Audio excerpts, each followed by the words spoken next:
निखिल वागळेंचं एक नाव वाढतंय आणि काल त्यांची पुण्यामध्ये गाडी देखील फोडली नाही, चोपलं त्याला. फोडली काय म्हणजे चोपलं चांगलं. त्यामुळे असे काम केलं का असंच होतं ना. तुम्ही एवढे विषय झाला आणि त्याचं नाव का काढता रे?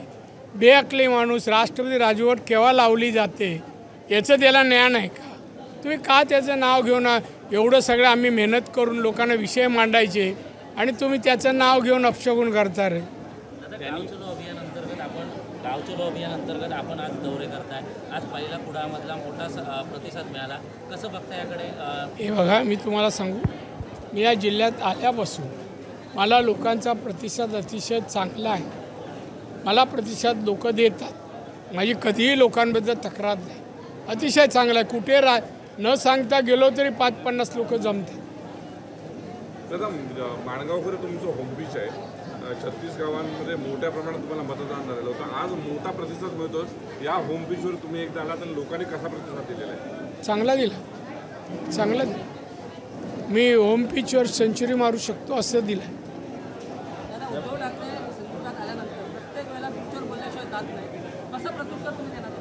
प्रत्युत्तर त्याला हवं त्या भाषेत देईन. आणि त्याला माहिती आहे माझ्यासमोर तो येऊ शकत नाही. माझी क्षमता त्याला माहिती आहे सगळी. तर त्याला काय बघायचं? आणि तो काय माझा स्पर्धक नाही आहे. कळलं ना, मी केंद्रीय मंत्री आहे.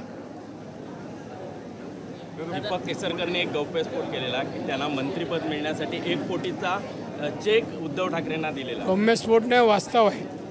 चेक काय कोडा नसतो ना. तुम्ही जाऊन तपासा, चॅलेंज करा. ते तुम्ही करत नाही. बघा त्या उद्धव ठाकरे दादा, तुम्ही जेव्हा शिवसेना सोडलेली 2005 मध्ये आणि तेच सेम आज आरोप पाहायला मिळत आहेत. तुमच्या आरोपांना कुठेतरी आज तथ्य आणि बळ मिळताना पाहायला मिळते दीपक केसरकरांच्या आरोपांना. मला काय नाही, मी समर्थ. मला कोणाची गरज नाही आहे सपोर्टची आणि बाजू घ्यायची. मी समर्थ आहे. मी जे आहे ते स्पष्ट बोलणार आहे. ते मी लपून ठेवून मागे हे असले धंदे मी नाही करत. पत्रकार मला ओळखू शकले ना जिल्ह्यातले. हां, असं माझं प्रामाणिक मत. परत नारायण राणे मिळणं कठीण आहे. माझ्या खिशातले पैसे घालून मी सगळी कामं केली. मी लोकांकडून घेतलं नाही. मी कॉन्ट्रॅक्टर नाही आहे. एवढं लक्षात ठेवा. आत्मनिर्भर बरोमध्ये असीम सरोदेनंतर चक्रवर्ती, त्याच्यानंतर निखिल वागळेंचं एक नाव वाढतंय आणि काल त्यांची पुण्यामध्ये गाडी देखील फोडली नाही, चोपलं त्याला.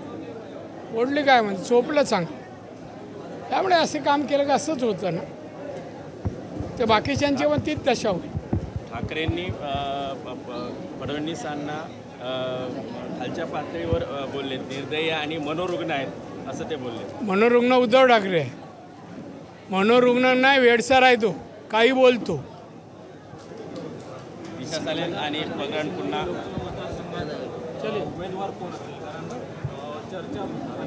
आम्ही असं बोलत नाही. पक्ष ठरवेल तो.